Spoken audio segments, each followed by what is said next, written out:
Morning. It's Sunday, March 24th, my daughter's birthday. So it's a very nice day mentally for me. But it's not a nice day for Donald Trump because he's having lots and lots of trouble. And he needs to find a way to get nearly $500 million or risk seeing his cherished property empire dismantled piece by piece, building by building. And it's creating one of the most extraordinary twists ever seen in the U.S. presidential election campaign. We've never seen a campaign like this before, where one of the candidates is on the verge of possibly going to jail.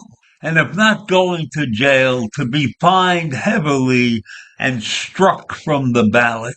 And Trump's struggle is his own doing. But there is one person in the mix that seems to be having troubles with attacking Donald Trump legally, and that's Judge Eileen Cannon, who seems to lean over backwards to help Trump survive. She has gone against Smith's, that's the opposing attorney, Jack Smith. Many of his requests have been turned down or turned into fantastic clerical nightmares, asking for information to be written down and then produced, and taking a week here and a week there. So that is a nightmare in its own right.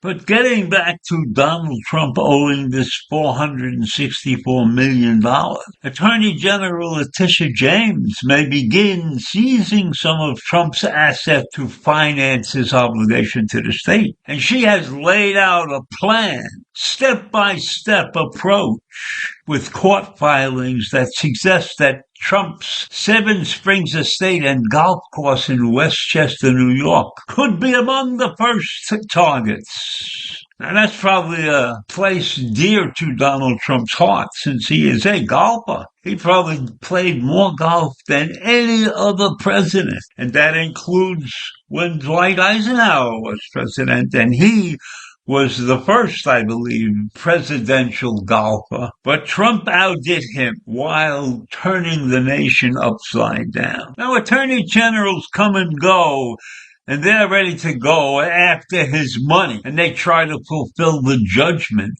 The question is, how hard is it going to be to collect this money from Donald Trump? While this is primarily just a crisis about Trump's business and personal wealth, it's creating real political implications given his status as the presumptive presidential nominee. There has never in our history been another candidate who has ever faced such a distraction in the middle of an election campaign. And strangely enough, Donald Trump has stayed solid. He has stayed solid as a rock through this entire thing. He hasn't shown any weakness at all in his running for office and apparently worrying about his financial situations. That doesn't seem to have affected him, at least publicly, although he has said many things the wrong way. So is he capable of being a commander-in-chief again? Is he capable of surviving this constellation of criminal cases that will dominate the run-up to the election day? And it could potentially add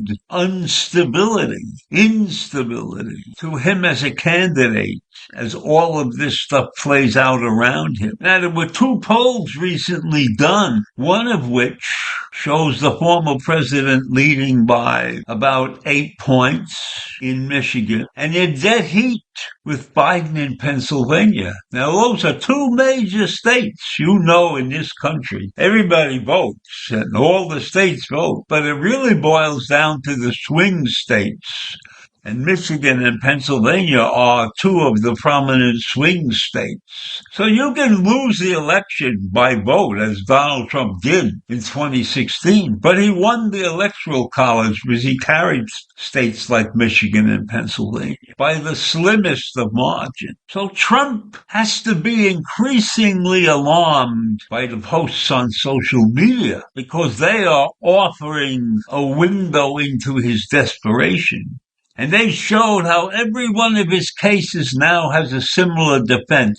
He's not guilty of breaking the law, but is the victim of endless political persecution. He's calling all of these actions election interference. He complained that putting up money to permit an appeal is very expensive. Meanwhile, Letitia James is ready to seize his properties because of the lawsuits that he lost in New York. So Donald Trump, what does he do? Sends out a fundraising appeal to supporters under the wording, "Keep your filthy hands off Trump Tower." Is that what he really meant to be? I believe that every penny of his campaign fund that has been donated has been spent on his legal issues. Is that what the people gave money for? To defend him? On social media, he said he has almost $500 million in cash. But that's a lie. And his attorney later clarified that Trump was referring to money